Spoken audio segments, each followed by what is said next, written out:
Now we have Giuseppina De Nicolo on riders and the gig economy. So first of all, I want, as the other, thank a lot Fondazione Roberto Franceschi, and particularly for the human experience I had through this project. Why human experience? Because actually, when I started thinking about this research, there were no data about this population. In fact, okay, this is basically the main idea and the main reason why I decided to search and data and collect data about the gig economy, and in the specific to riders. This is just a Google trend. So these are the trends for searching just on Google bar consegna a domicilio, so delivery, food delivery, in Lombardy and in Italy. As you can see, when the COVID-19 outbreak, actually, there was a huge peak in both lines. And even from my very personal point of view, and I was wondering, but who are these persons who are working while we are home and can brought us food at home, like delivery? So the context of the analysis is very different from the others we have already seen, in the sense that in the others we have data, statistics already collected, while in my case I only have this anecdotal evidence, so no empirical evidence. We just have journals, newspapers, talking about problems actually related to riders. And these are some, I mean, just titles, but they are from 2020 to the last one, which is 2024, and it's about the directive that the EU now is working on, the directive on the food delivery system.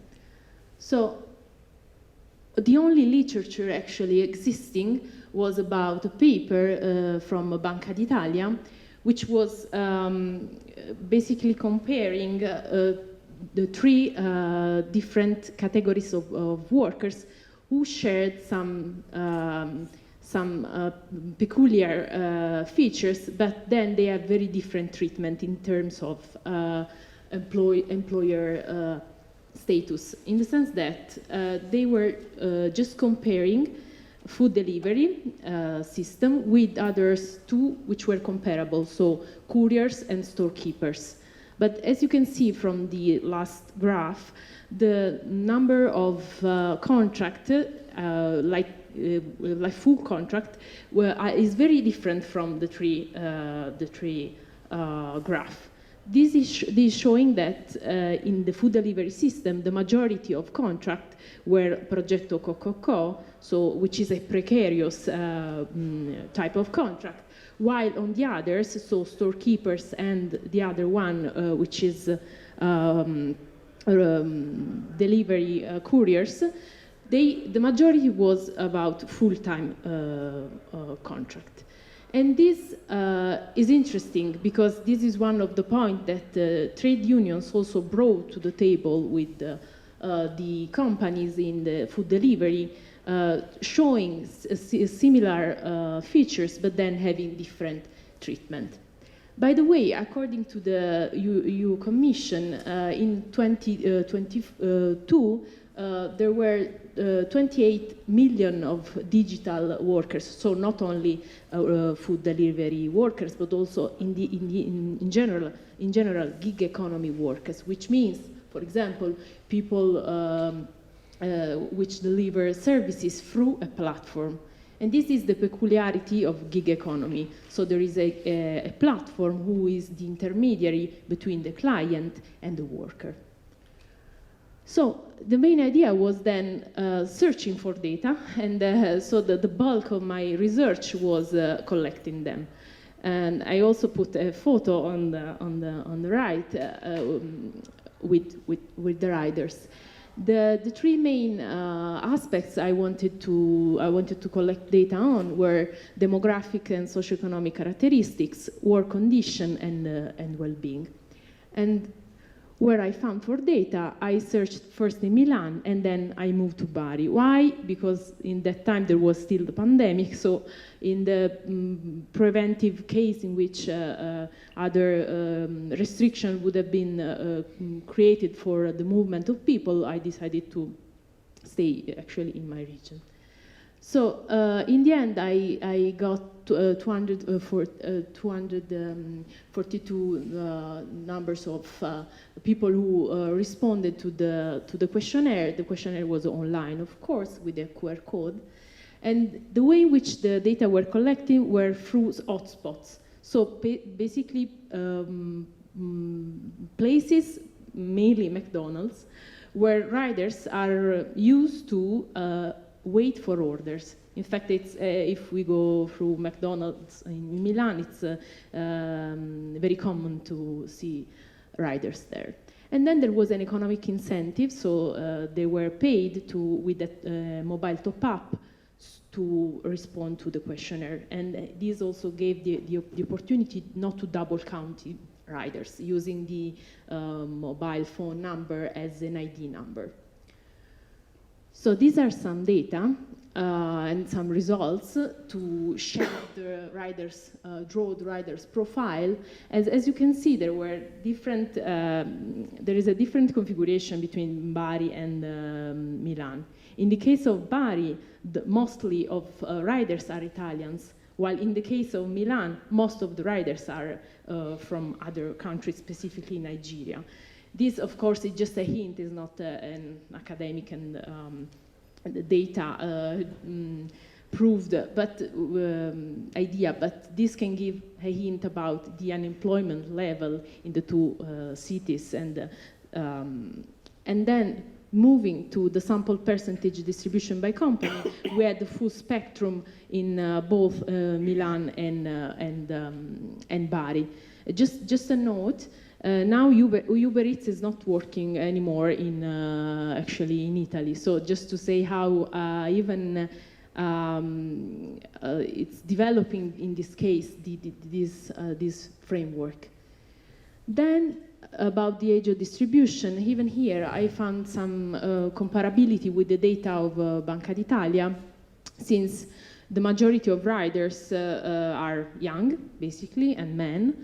And even though we have some evidences of individuals who are over 40. As regards the monthly income by company, so pre-taxes, in the sample, the maximum amount was 1,300 euros, more or less, and the median was 500 euros. Okay, then moving by looking at them, like the type of contract by companies, and then also if they were only working in the food delivery sector with one company or others, and if they are only working as riders or they also have another occupation, we can see that the majority of people who have an employment contract are working full-time as riders. So this is just an idea about satisfaction. So in the end, I discovered is that the more you earn, the more you are happy. Okay, which is fair. And then, but the more you are educated, the less you are happy with the food delivery work. While the older you are, the more you are happy. Maybe this could be due to the fact that people, when they are older, are much more. It's much more difficult to them to enter, for example, in the labor market. So the major limitation was that there were no availability of administrative data. But then we will see in the next actually research. And this is, of course, a starting point for future research. And, of course, the features that were collected regards short-term effect, while we will see with the EU directive on platform how